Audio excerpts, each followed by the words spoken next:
שלום וברוכים הבאים לנקודה IL, תוכנית שבועית שעושה סדר בכל מה שקשור לנקודה הזאת שאנחנו חיים בה. הכל על מה שבין ישראל לעולם. איך אנחנו נראים מכאן, איך אנחנו נראים משם.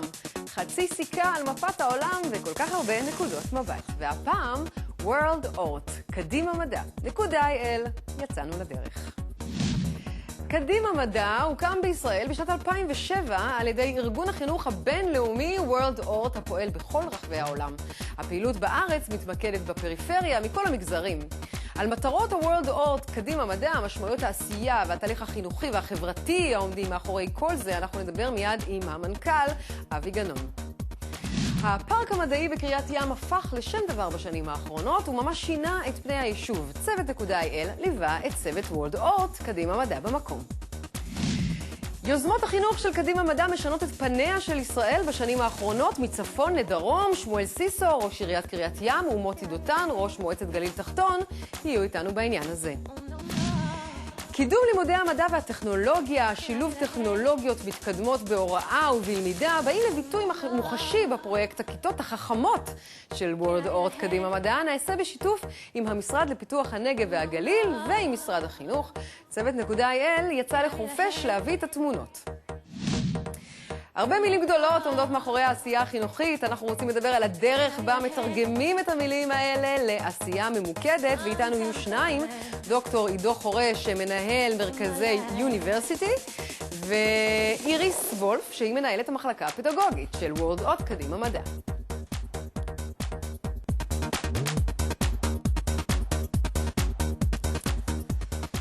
אז כאמור תתרגלו, World Art קדימה מדע הוא ארגון שהוקם בישראל בשנת 2007 על ידי ארגון החינוך הבינלאומי World Art הפועל בכל רחבי העולם. הפעילות בארץ מתמקדת בעשייה בחינוך הפורמלי והאפורמלי בפריפריה מכל המגזרים. אנחנו רוצים עכשיו לשמוע עוד על המטרות ועל המשמעויות, העשייה והתהליך החינוכי שעומדים מאחורי כל הדברים האלו. שלום לך, מנכ"ל World Art קדימה מדע, אבי גנון. שלום רב. טוב, קודם כל צריך להתרגל לשם הארוך הזה, World Art, קדימה המדע. ובואו נתחיל דווקא עם השם, שאני אומרת World Art, ישר אני חושבת על אנגלית, אבל אתה הסברת לי קודם שזה רוסית בכלל. נכון, כן. World Art היא למעשה זה ארגון החינוך היהודי הגדול בסוגו בעולם. היא החל את פעילותו לפני כ-133 שנה. ראשי התיבות של אורט, זה בכלל מגיע מהשפה הרוסית. אובשטסטווה רימסלנה טרודה, ההתאגדות של עובדי המלאכה. סוף המאה ה-19, יהודים החלו לנוע מתחום המושב לכיוון הערים הגדולות של רוסיה הצארית, ולמעשה הם היו חסרי מקצוע. 3 יהודים שהיו המקורבים לצאר, החלו בהקמתו של ארגון בסן פטרבורג שברוסיה. כן. במטרה אחת, לתת הכשרה ליהודים שמגיעים לערים הגדולות, ולמעשה, לפני זה הם היו או אנשי תורה או אנשי מסחר, ולא עסקו בעמל כעמל. כלומר, לתת להם ממש מקצוע, להכשיר למקצועות. בהחלט. כבר אנחנו מדברים על אחרי התעשייה, כמובן המהפכה התעשייתית, ולכן היו צריכים שם הרבה בעלי מקצוע, וזאת הייתה המטרה הראשונית. בהחלט. והארגון החל את דרכו אז, וצלח את 2 מלחמות העולם, החל לעבוד במרכז אירופה, לאחר מכן בקהילות היהודיות בדרום אמריקה. שדובר על הכשרה של מבוגרים או כבר ילדים? הכשרה של כבר מגיל תיכון, ולאחר מכן הכשרה מקצועית למבוגרים. אוקיי. איך זה מגיע לישראל? אנחנו מדברים על משהו כמו לפני 7 שנים, יש את הארגון העולמי שכמו שאמרתי בהתחלה פועל בכל רחבי העולם, ועכשיו אצלנו בשנים האחרונות גם בארץ. אוקיי. מיד אחרי מלחמת לבנון השנייה התבקשנו על ידי משרד החינוך לבוא ולשקם את מערכת החינוך בצפון מיד לאחר המלחמה.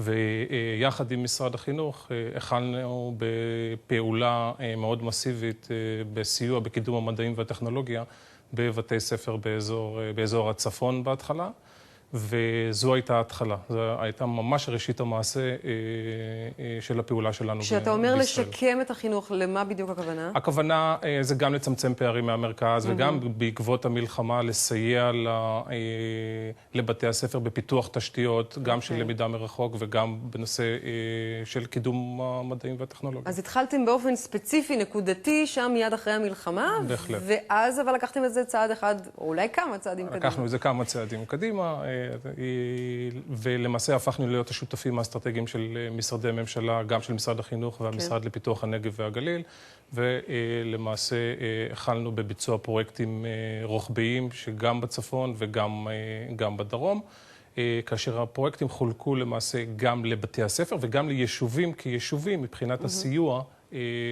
בתוכניות יישוביות, לקדם את לימודי המדעים והטכנולוגיה ביישובים שבהם. אז זה קדימה מדע, שאני חוזרת על זה מספר פעמים. קדימה מדע, ובו אתם שמים את הטאץ', את הדגש שלכם באמת על השתלבות, על קידום, על פיתוח באמת הנוער, אולי לחשיפתו לתחומי המדע. בהחלט. היתרון שלנו הוא הפריסה הרחבה בכל רחבי העולם, והיכולות האלה מאפשרות לנו לייבא לארץ טכנולוגיות מתקדמות בהוראה, ולמעשה החלנו ביישום שלהם בפרויקט הכיתות החכמות ב-2009 למעשה, 2008-2009. אבל כיתות החכמות זה רק חלק מהעשייה שלנו, הבאנו לא מעט דברים ממדינות שונות והחלנו ליישם אותם, כמובן שזה בתיאום מלא עם משרד החינוך. הנושא של החדשנות הוא למעשה זורם ב-DNA של הארגון, ואנחנו מתאימים את עצמנו גם בסביבת העבודה וגם בסביבה הלימודית, לכל הנושאים הכי עדכניים במערכות החינוך במדינות בעולם, ואז קל לנו לבצע את ההתאמות פה בארץ. אז רגע, אני מנסה להבין. מבין כל הדברים, אתם בחרתם, או אולי זה בחלק מה-DNA שלכם, אבי תקן אותי, באמת לשים את הדגש על הטכנולוגיה. קידום המדעים והטכנולוגיה. נכון? זאת אומרת, כי ראיתם את זה ושמתם את זה בראש סדר העדיפויות שלכם כדבר הבא, כמכשיר למה? לקחת את הנוער קדימה, ליישר קו עם העולם? העניין מתחיל למעשה ברמה הרבה יותר גבוהה. יש בארץ בעיה מאוד רצינית בנושא של בוגרי מדעים וטכנולוגיה. למעשה לא קיימות היום לימוד מגמות טכנולוגיות במערכות החינוך, כפי שאנחנו זוכרים אותם של שנות ה-60, ה-70 וה-80. לא קיימות. לא קיימות. והיום למעשה אנחנו מתחילים לסייע לבתי הספר וכמובן למשרד החינוך, לבוא ולהחזיר חלק מהמגמות שכבר נסגרו במהלך השנים. יחד עם זאת, כל נושא המדעים מקבל אצלנו חשיבות מאוד גדולה. כל מה שקשור לנושא לימודי הכימיה והפיזיקה והמתמטיקה, ביולוגיה, מקבל אצלנו חשיבות עליונה. ואז אם אני לוקחת למשל את הדוגמה שהזכרת קודם לכן, את הכיתות החכמות, תן לי על זה כמה מילים, מה זה אומר, כיתה חכמה? כיתה חכמה ככיתה למעשה היא משלבת את הלוח האינטראקטיבי עם מחשבים ניידים בכיתה. למעשה זה שינוי תרבות ההוראה המסורתית כפי שאנחנו זוכרים אותה. הלמידה הופכת להיות יותר אינטראקטיבית, יותר שיתופית, יותר מעניינת, ילדים פחות מפריעים. הלמידה למעשה יותר חווייתית. מקצועות כמו ספרות וכמו היסטוריה יכולים להפוך להיות מקצועות מאוד מעניינים. למורה יש גישה ישירה להיכנס לאינטרנט ולהראות את גוגל ארת' אם הוא רוצה בשיעור גיאוגרפיה. ובכמה בתי ספר זה כבר מיושם?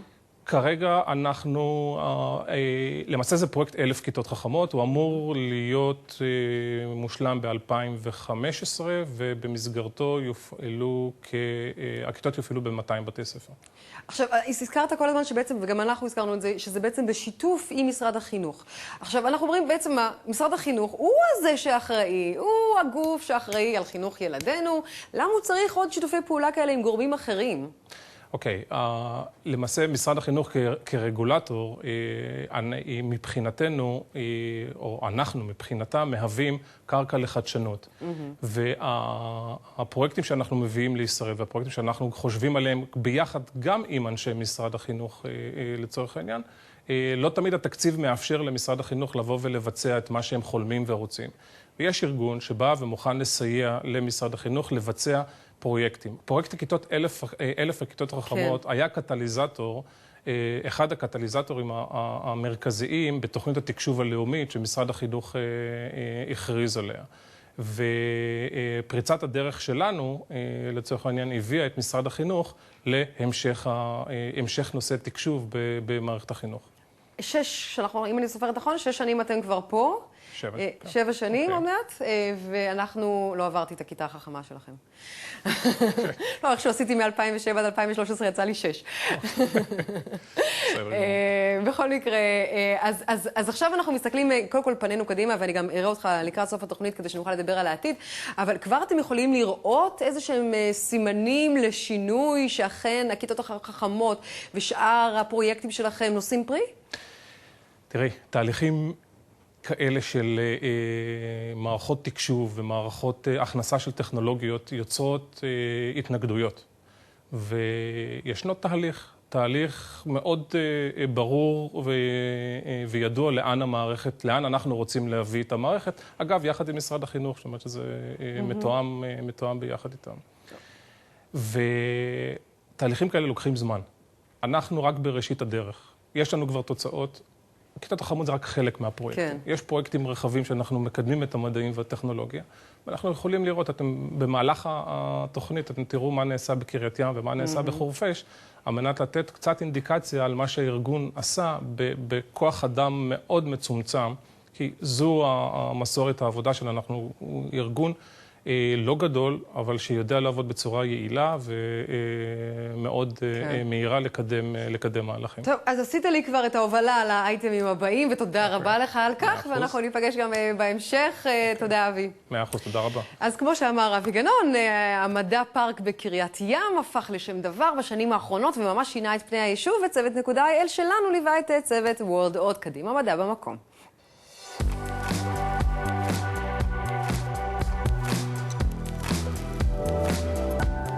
הפארק שאנחנו נמצאים בו הוקם הודות לנדיבותה של הגברת בטי שיינבאום מסרסוטה.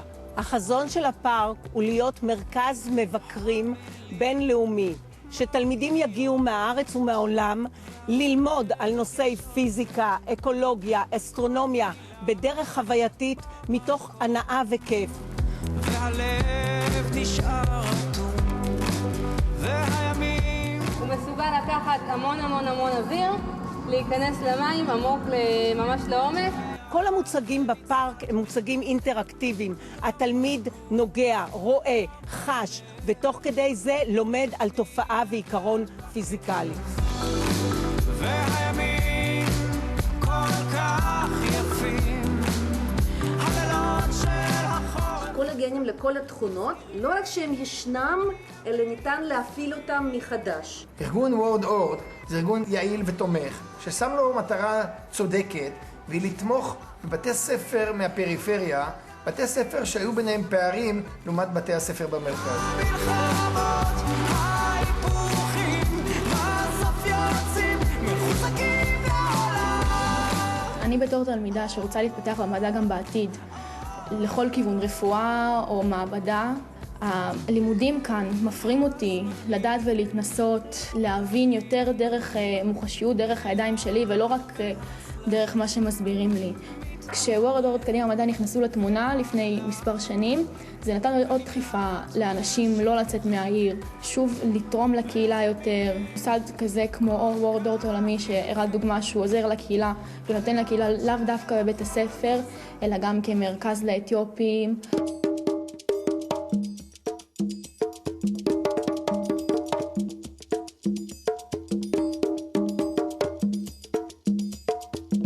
נולדתי באתיופיה, עליתי בגיל 7 לפני 28 שנים לארץ. מאז שהגענו לארץ אנחנו מתגוררים פה בקריית ים. כיום אני עובד פה במוזיאון מרכז מורשת. המבנה שאנחנו נמצאים בו הוא נבנה מתרומה על ידי WorldOrt וקדימה מדע.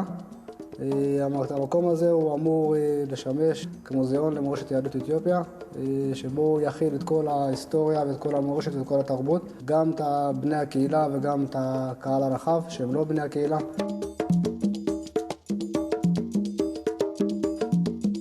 בשבילי זה מאוד מרגש.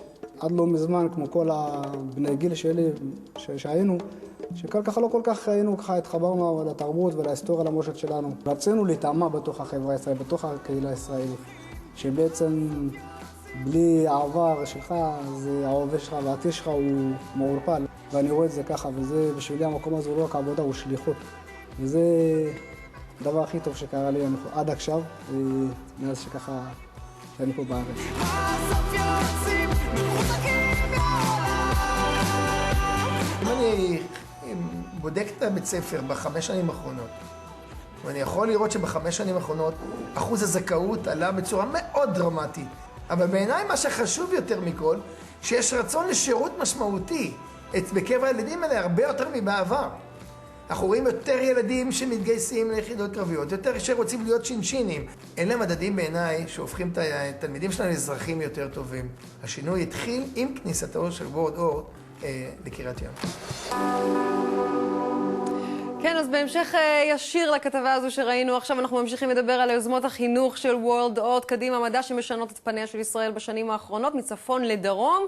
שמואל סיסו, ראש עיריית קריית ים, שזה אתה גם ראינו בכתבה קצת מבתי הספר והפרויקטים אצלו בעיר מיד איתנו, וגם מוטי דותן, ראש מועצת גליל תחתון. שלום לשניכם. שלום וברכה. שלום.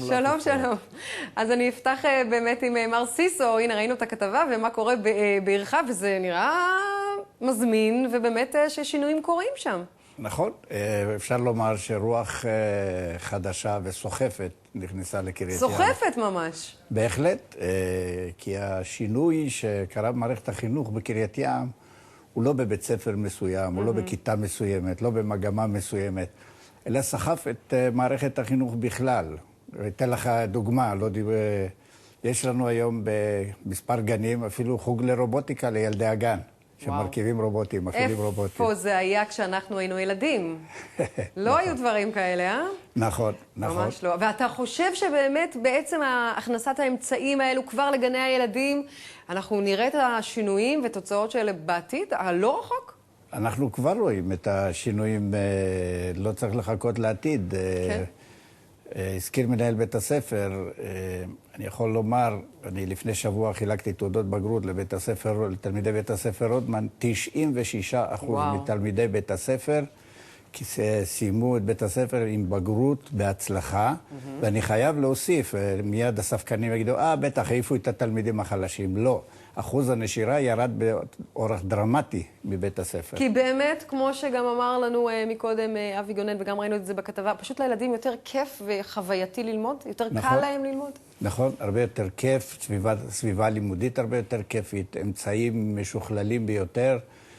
פארק המדעים שלנו, שהוא גם חווייתי והוא גם לימודי. אני רוצה לומר, בסך הכל, קדימה מדע נמצאת בקריית ים 7 שנים. ב7 שנים האלה הצלחנו, הם היו טריגר להשקעות עצומות בכל קנה מידה במערכת החינוך בקריית ים. מפארק המדעים שעלה כ$5 מיליון. שמי שם את הכסף הזה? כן, זה סוד הקסם. סוד הכסף או סוד הקסם? גם הכסף וגם הכסף. הם הביאו לנו את מספר תורמים. החל למשל, עשינו מרכז מדעים לכל תלמידי בתי הספר בקריית ים. מרכז מדעים שבו תלמידים באים לומדים את כל מקצועות המעבדה למיניהם. ופה הביאו לנו יהודי טוב מדטרויט, שהשקיע כ$3 מיליון. אבל גם אתם לא טמנתם ידכם בצלחת. מה שנכון זה אפשר לנו לגשת למשל למשרד החינוך. כן. בית הספר רודמן, שהוא בית הספר הוותיק בקריה משנות ה-60, כמעט ולא עבר שיפוץ יסודי. בעזרת התרומה הזאת הצלחנו לשכנע את משרד החינוך, גם הוא לתת יד לעניין. והיום בית ספר רודמן הוא בית ספר שתענוג להגיע אליו, ורואים, גם דרך אגב זה משפיע על התנהגות הילדים. רואים את התלמידים, מגיעים. תרגועים. מתנהגים כמו באוניברסיטה. איזה יופי לשמוע. עכשיו תאמר לי, זה גם שינה קצת את הביקורים של האנשים מהסביבה שלכם בעיר עצמה, בקריית ים, כי כשיש מקום שיש בו מין מוקד משיכה כמו פארק כזה, פארק מדע, יבואו גם מהסביבה. נכון, פארק המדע תוכנן כך שהוא לא ישרת רק את מערכת החינוך בקריית ים, הוא משרת מערכת החינוך בקריית ים, הוא גם תוכנן לקבל אורחים מבחוץ, בין בתי ספר, בין מתנסים ובין קהל חופשי. והוא פתוח לציבור אחר הצהריים ולפני הצהריים, ויש למערכות חינוך במיוחד, יש יום לימודים, ממש יום חווייתי, שבאים למספר שעות, ונהנים, לומדים וחווים את כל מה שקשור בפארק המדע. כן. אז ברשותך גם לעבור לכבוד ראש העיר שיושב, ראש מועצת גליל תחתון, מוטי דותן, שמחכה באולפן הסמוך. שלום לך שוב, אדוני. שלום לך ולכל הצופים ולידידי שמואל סיסו. תגיד, אתה מסתכל על הפארק שיש אצלם, מה אתה מרגיש? אני מרגיש גאווה גדולה. אני לא מקנא, אני גאה, אני ביקרתי שם מספר פעמים. אתם לא עובדים על פרויקט כזה גם אצלכם? בואי, אני רוצה לדבר בעיקר על מה קדימה מדע עשתה אצלנו. בוא נעשה זאת.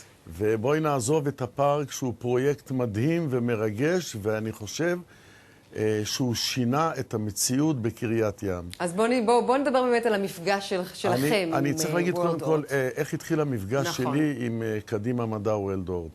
לפני כ7 שנים, עת נפלו קטיושות מלבנון, בזמן מלחמת לבנון השנייה, פונה אליי שרת החינוך, הגברת יולי תמיר, בכדי שיפגש עם נציגי וולדורט. אמרתי לה שזה נשמע לי מאוד סקסי, אבל אני עסוק בלהרגיע את התושבים מפני הקטיושות, ואין לי זמן. לאחר שהיא לחצה, גם עם המנכ"ל שלה, שמואל אבואב, נפגשתי עם 2 אנשים מדהימים, רוברט זינגר, שעד לאחרונה היה מנכ"ל אורט העולמי, ועם הגברת סוניה גומז דה מסקיטו, שהיא היום המנכ"לית בפועל. כן. עד אז כל מה שידעתי על אורט, שזה יד סינגלובסקי. הם פשוט אחרי שעה ריגשו אותי, התאהבתי בהם ובארגון, והתגייסתי. הפיילוט של כיתות החכמות היו בבית הספר אצלי כדורי, כן. ואחרי חודש חנכנו את 10 הכיתות החדשות. היום בגליל התחתון יש כבר כ-120 כיתות חכמות. 120. אני יכול להגיד שבית הספר שלנו כדורי נבחר להיות כבית ספר חכם, זאת עליית מדרגה. מה זה עשה לחינוך? תראי, כמו שכבר אבי דיבר על כך, זה עשה מהפכה אמיתית, לא רק בתפיסה של הילדים את בית הספר ואת הכיתה. כן. הילדים באים מאותגרים. בשמחה, בוודאי. רגע, אני רוצה אבל לשים איתך רגע דגש על עוד איזשהו אספקט שטרם דיברנו עליו, כי האוכלוסייה גם בגליל התחתון היא ייחודית, היא מעורבת, יש לנו כמה מגזרים, למשל במגזר הערבי, יש פעילות גדולה? יש, אני מכיר את הפעילות אצל השכנים שלי, מה שקרה אצלנו קרה גם אצלם, גם ביישובים הערביים, גם אצל הדרוזים, גם אצל הצ'רקסים. צריך להגיד שבתחילת הדרך המורים מאוד חששו מזה, כי כל השיטה החדשנית הזאת עשתה 2 דברים עיקריים. 1, יצרה חוויה בלתי רגילה אצל הילדים, אבל מחייבת את המורים לבוא מוכנים לשיעורים.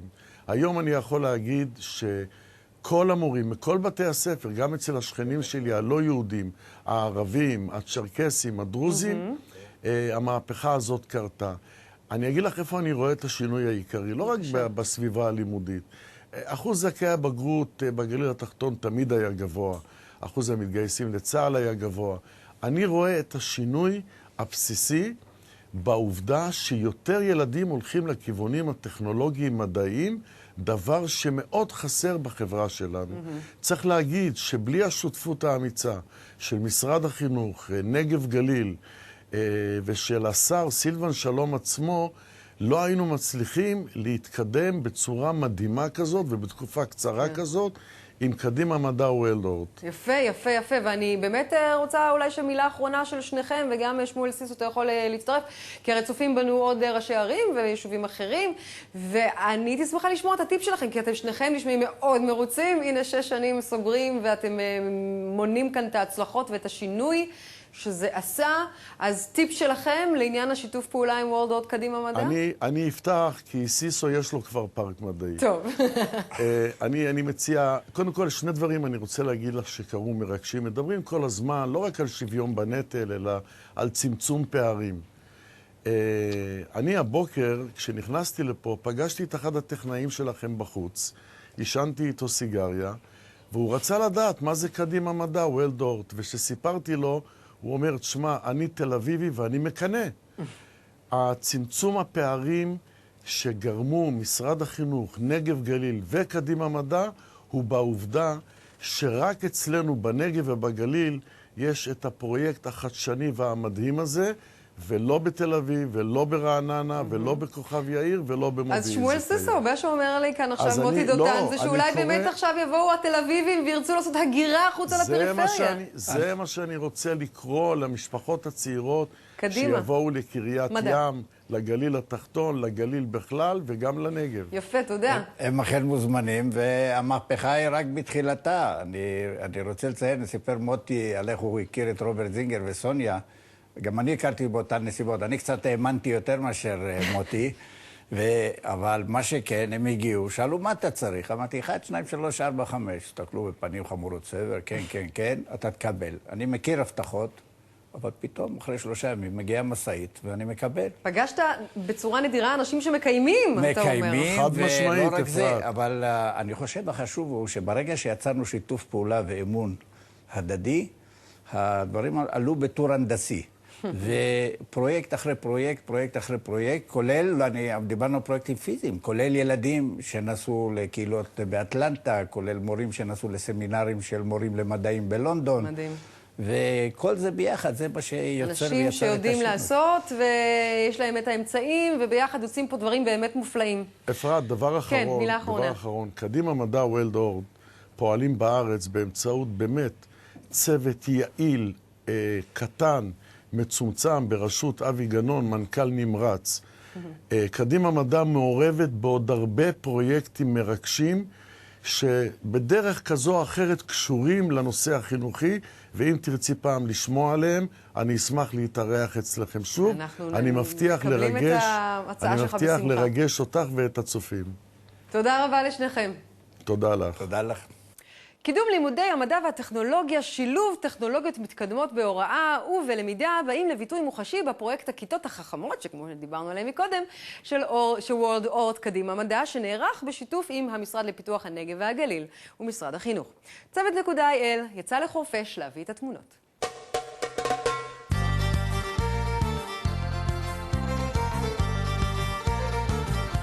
Which quality do you think was the most helpful quality for Gandhi? לפני 6.5 שנים בית הספר היה בית ספר שכוח אל, לא ידוע.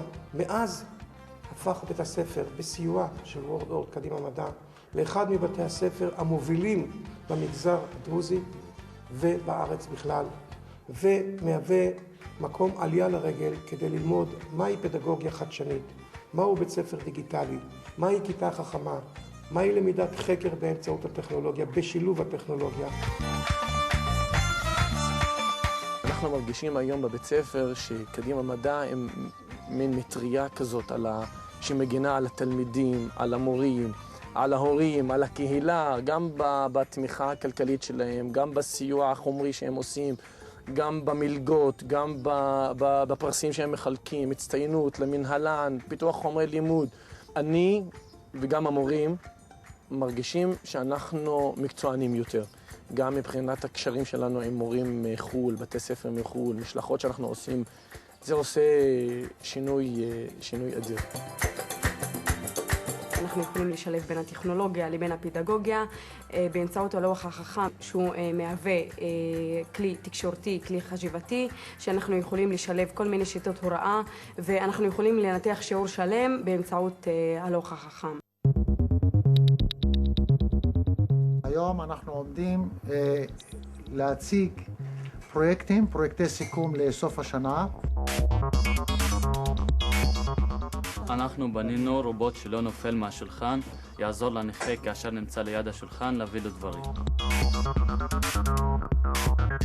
יש לנו 2 רובוטים עם חיישני צבע ואור. הרובוט הראשון על הפס הכחול והרובוט השני על הפס האדום. הלמידה בפרויקט הזה היא למידה חווייתית, קבוצתית, שמפתחת אצל התלמיד חשיבה יצירתית, חשיבה ביקורתית.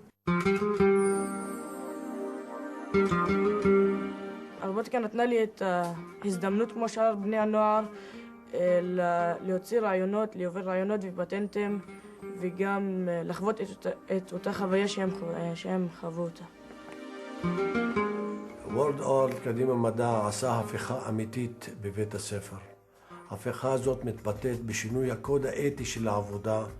צוותי המורים שעובדים היום בצוותים מכינים מערך שיעור משותף, הביא לשיעור יותר ולמידה יותר אפקטיבית. לא מבזבזים זמן היום על העתקת חומרים, על כתיבת שאלות, הכל בה כתוב, ערוך. השיעור נטו הולך לתלמידים. התלמידים וההורים לא רוצים לעזוב את המקום הזה, את הבניין הזה. כי פה הם מקבלים את כל הסיפוק החינוכי והפדגוגי שהם צריכים לקבל. אומרים שבעצם זה לא חשוב לאן הגעת מבחינת המטרות שלך. חשוב לאן אתה חולם להגיע, לאן אתה רוצה להגיע. בבית הספר הזה, כן, השמיים פה הגבול. הרבה מילים גדולות עומדות מאחורי העשייה החינוכית. על הדרך בה מתרגמים את המילים האלו לעשייה ממוקדת. יהיו איתנו עכשיו שניים, דוקטור עידו חורש, מנהל מרכזי יוניברסיטי בוורלד אורט קדימה מדע, ואיריס וולף שהיא מנהלת המחלקה הפדגוגית של וורלד אורט קדימה מדע. שלום לשניכם.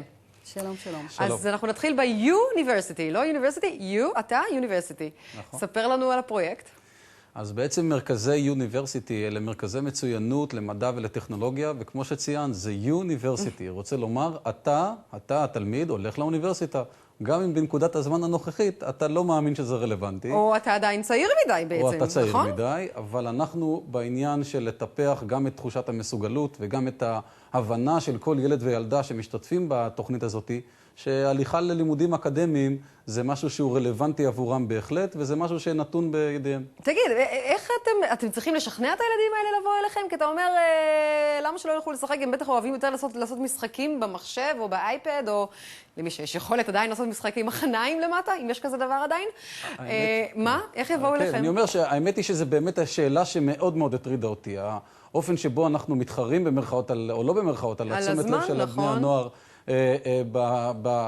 בחלקי הארץ שבהם המיזם הזה עובד, הרי מדובר בסופו של דבר בפרויקט שפועל בשעות אחר הצהריים כחלק מהמערכת הבלתי פורמלית. וגם מהילדים שלי אני יודע שהאתגר של להוציא ילדים בשעות אחר הצהריים מהבית או מהעיסוקים הכל כך טבעיים שלהם, למה שלא ילכו לשחק כדורגל? נכון, אז לחשוב על זה שבני נוער ילכו לשחק או ילכו ללמוד על חלל ואסטרונומיה. בכיתה עוד פעם, אחרי שהיו כל הבוקר בכיתה. זה בדיוק העניין. אם מנגישים להם את זה בצורה אטרקטיבית, אם בונים את התוכנית בצורה כזאת שהילדים לא יתפסו את הדבר הזה כאיזה המשך טבעי של בית הספר, אלא כאיזה משהו שבאמת נועד להעשיר את עולמם ושהם נהנים ממנו. אם הדברים האלה יונגשו בצורה כזאת, אז כנראה שזה יעבוד, וזה עובד. זה עובד? כי בנקודת הזמן הנוכחית, אנחנו מדברים על סדר גודל של 1,500 בני נוער ברחבי הארץ, שלמרות שיש אטרקציות אחרות, כמו פייסבוק וכדורגל וטלוויזיה וכל השאר, מגיעים ומצביעים ברגליים כל שבוע, 1,500 ילד ברחבי הארץ. בינינו, זה הילדים הבאמת חכמים האלה, שאין מצב שגם הם לא היו מגיעים לשום דבר אחר, זאת אומרת, הם נועדו לגדולה ולאקדמיה? התשובה לזה היא באופן גורף וחד משמעית לא. אני אסביר את הנקודה הזאת. אני חושב שאפילו להפך. אני חושב שהעובדה שהמיזם הזה פנה ופונה לכלל האוכלוסייה, מצליחה בסופו של דבר לגייס באמת איזשהו קו מאוד מגוון של תלמידים שמגיעים אל מרכזי המצוינות בשעות אחר הצהריים, וזה כנראה נובע מהעובדה שהמרכזים האלה מצליחים לייצר אווירה שהיא פחות מאיימת ופחות ככה עוקצנית מהסוג שבדרך כלל קיים סביב נושא מדע וטכנולוגיה כשמדובר בשעות בית הספר. יפה, וגם לא הזכרנו, אם כן אז נזכיר את זה שוב, שזה גם ביוזמת משרד הנגב והגליל. אוקיי, אז הקרדיט בעניין הזה בפירוש מגיע למשרד לפיתוח הנגב והגליל ולעומד בראשו השר סילבן שלום, שלמעשה אם רוצים להסתכל ככה מבחינה עובדתית, מדובר, העובדה היא שהוא האב הרעיוני של המיזם הזה, משום שלמעשה סילבן שלום, השר סילבן שלום אומר, אני דוגמה לאיך ילד שמתחיל את חייו מהפריפריה, כן, אני גדלתי בבאר שבע, בשכונה לא כל כך קלה, וסיפור חייו הוא סיפור שככה, תנאי הפתיחה, אפשר לומר, לאו דווקא היו אופטימליים, אז הוא אומר, תראו, אני סיפור לאיך ילד כזה, למרות תנאי הפתיחה, הלא אופטימליים האלה מצליח להגיע לקדמת הבמה הציבורית. כנראה שאתה צריך גם את האמצעים האלה מסביב, אבל גם איזה אימא, שתהיה לך שמה, בהחלט. שתעשה את העבודה של איריס. שלום גם לך. אז עכשיו אני אדבר איתך אולי גם בתור אימא, אבל בעיקר בתור המנהלת הפדגוגית. ותראי, זו אוכלוסייה מאוד מגוונת, עם נקודות פתיחה מאוד שונות, כמו ששמענו גם עכשיו מעידו, וגם הטכנולוגיה היא משתנה כל הזמן, ויש כל כך הרבה דברים לעשות. מה עושים עם כל הנתוני פתיחה האלה כדי להנגיש אותם לילדים? אני אשתדל לענות גם כאם וגם כמנהלת המחלקה הפדגוגית. אני חושבת שמילת המפתח כאן היא דיאלוג. כשאנחנו פוגשים את משרד החינוך עם הצרכים הלאומיים המאוד ברורים שלנו, מנגד רואים את השטח ויודעים לתפור את החליפה המתאימה לכל בית ספר או לכל כיתה. ובאים עם היכולת שלנו כגוף דינמי, גמיש, שייך למגזר השלישי כידוע. זה יוצר איזשהו מצב אידיאלי שבו אפשר במהירות יחסית להביא גם פרויקטים, גם תוכניות ולהטמיע אותן. אני חושבת שזו מילת המפתח, קודם כל דיאלוג. אנחנו באמת באים מתוך הקשבה מאוד בריאה ומתוך שיח עם המשרד. עכשיו, הקבוצה, הצוות שעובדים, המדריכים שלכם, הם צריכים לעבור הכשרה מסוג אחר? קודם כל, בוודאי שכל הרכזים שלנו וכל האנשים שעובדים אצלנו בצוות, הם כולם באים עם ידע מאוד רחב וניסיון בהוראה במגזר הציבורי. במקביל, הרבה מאוד פרויקטים, כמו הפרויקט שעידו עומד בראשו, למשל, אנחנו עובדים עם שיתופי פעולה עם גופים חיצוניים, כמו אוניברסיטאות, מכון ויצמן, שנקר וכן הלאה. אז יש כאן שילוב מעניין גם של אנשים שעובדים אצלנו באופן ישיר, וגם של גופים שאנחנו פועלים איתם בשיתופי פעולה. אחד הדגשים ששמנו כאן במהלך התוכנית היה על הדרך השונה שבה אתם מעבירים את החומר הלימודי, כך שלא ישעמם לילדים שאין להם חוויה, וכמו שהבנתי מהדברים כאן, זה באמת גם, יש תוצאות לדברים האלה, כי ילדים מצביעים ברגליים. בוא נקרא לזה ככה. מה אתם עושים שבלי להשמיץ, נגיד במשרד החינוך, או את יודעת, כרגע הדברים שקורים בכיתות, הם פחות טובים וצריך שם לעשות יותר, כדי שילדים ירגישו שהם לומדים בכיף? אז עידו באמת דיבר על אחר הצהריים, על החינוך הבלתי פורמלי. אני אתייחס דווקא לשעות הבוקר. אני חושבת שהאתגר הכי גדול של מדינות בכלל, ובוודאי גם אצלנו, זה הפער בין מדיניות שהמשרד מצד אחד מגדיר אותה, לבין היכולת להטמיע אותה בקצה. משרד החינוך כמו נימיץ, הפער בין היכולת להוביל משהו וליישם אותו מחר בבוקר הוא פער גדול. כאן נכנסים ארגוני המגזר השלישי, עוזרים ומסייעים לצד המשרד בעצם. והיכולת שלנו גם להנגיש וגם להיות רלוונטיים יותר נובעת גם מהגודל שלנו וגם היכולת שלנו לשנות מהר כיוונים ולענות לצרכים שעולים חדשות לבקרים. ואני חושבת שמהמקום הזה כל אחד מהפרויקטים שלנו נוגע בנישה שהיא מאוד רלוונטית. ניקח את הטאבלטים או את עולם המובייל שפשוט צומח והפך להיות חלק בלתי נפרד מההוויה של התלמידים הללו. להיות שם מחר בבוקר, לשנות את גבולות הזמן והמרחב של הכיתה, להביא גם פתרונות חומרה וגם פתרונות של הכשרה בו זמנית לצד המשרד, כמו שאמרתי, ובדיאלוג איתם. זה חלק מהעניין. אז שאלה אחרונה לשניכם, עידו, נחזור אליך. לא, אנחנו חיים בעידן אוטודידקטי, הנגישות לטכנולוגיה עצומה והופכת להיות זמינה יותר ויותר בקרב כל האוכלוסיות. איך בכלל מצליחים לייצר נקודת התחלה משותפת לקבוצות התלמידים במציאות הזו? אני חושב שכמו שאמרה איריס, העניין הוא פה הוא דיאלוג. זאת אומרת, הצוות של קדימה מדע באופן קלאסי, באופן, הייתי אומר אידיאולוגי אפילו, בכל פרויקט שאנחנו נכנסים אליו, אנחנו נכנסים אחרי עבודת שטח מאוד מקיפה. והדיאלוג שאנחנו מקיימים הוא בכל הרמות האפשריות. גם עם התלמידים עצמם, וגם עם הרשויות המקומיות, וגם עם משרדי הממשלה הרלוונטיים, אם זה חינוך, אם זה בריאות, אם זה נגב גליל. וביחד אנחנו ממפים את הצרכים בצורה כזאת, שבה התוכנית הנתפרת תהיה חליפה תפורה על פי מידותיו של הלקוח בקצה השרשרת. במקרה הזה אנחנו מדברים על תלמידי ישראל. אני חושב שבדיאלוג כזה, במתודולוגיה כזאת, אפשר בפירוש לייצר, כפי שאמרתי, איזה סוג של איזה אישור קו מהבחינה הזאת, שגם טכנולוגיות מתקדמות, כמו שאיריס תיארה, שותפות לתוך הדבר הזה, וגם התלמידים בסופו של דבר, כמו שאמרת את, מצביעים ברגליים. כן. איריס, מילה אחרונה שלך, פרויקט שאתם עובדים עליו עכשיו, שעוד מעט אנחנו נקבל אותו בשטח? יש מספר גדול של פרויקטים, על איזה מהם את רוצה לדבר? משהו סקרני אותי לגבי פרויקט שאולי קרוב לליבך. אני חושבת שאחד הפרויקטים המרגשים ביותר עוסק בליבה שלנו, באזורים הכי רגישים, שזה באמת הבגרות לביולוגיה, בשיתוף פעולה עם המפמ"רית ועם המזכירות הפדגוגית. היחידה החמישית לביולוגיה שילדים בישראל היום לומדים נקראת ביו-חקר. נכנסנו ביחד עם המפמ"רית, יד ביד ועם הצוות שלה, לתוך הנישה הזו, הכל כך עדינה וכל כך מקודשת, ובעצם ילדים חוקרים ביחד מהנגב ומהגליל, נושאים משותפים בפלטפורמה מקוונת, זה הופך את הלמידה לאחרת לגמרי. ונגעתם במקצוע האהוב עליי, במגמה האהובה עליי, ועל כך אנחנו נסיים את הרעיון הזה. תודה רבה לפניכם. תודה רבה. תודה. אנחנו רוצים לחזור אליך, אבי גנון, מנכ"ל וורד אורט קדימה מדע, לסכם את התוכנית. אז פגשנו את אנשי הצוות, לא את כולם כמובן, ושמענו הרבה מאוד דברים מעניינים. אחד העקרונות הבולטים בעשייה שלכם הוא עניין של החינוך לחיים, שמקומו באמת באופן אישי של כל ילד, ואיך הוא יכול לקחת את זה קדימה. ואתה מרגיש באמת שעשיתם שינוי כזה בחיים של אנשים? שינוי מתחיל מהעניין האישי, גם האישי שלי. אני סוחב 10 שנות אורט בקריירה שלי, שמתוכן 5 שנים ברוסיה. הייתי המנכ"ל של אורט במדינות ברית המועצות לשעבר, ולפני זה הייתי עוד 5 שנים במשרד ראש הממשלה במוסקבה, ואני נחשפתי לארגון הזה כבר בעצם השהייה שלי בשטח.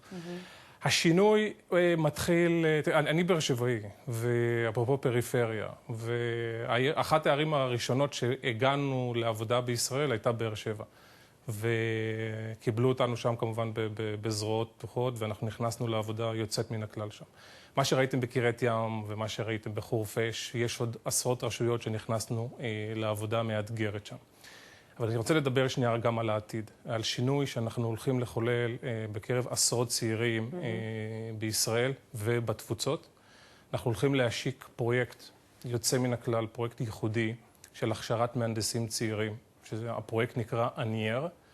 אנחנו נצא לדרך בתחילת שנת הלימודים הבאה. כ-30 חבר'ה צעירים מגיעים מהתפוצות ללימודי בכפר הנוער נהלל.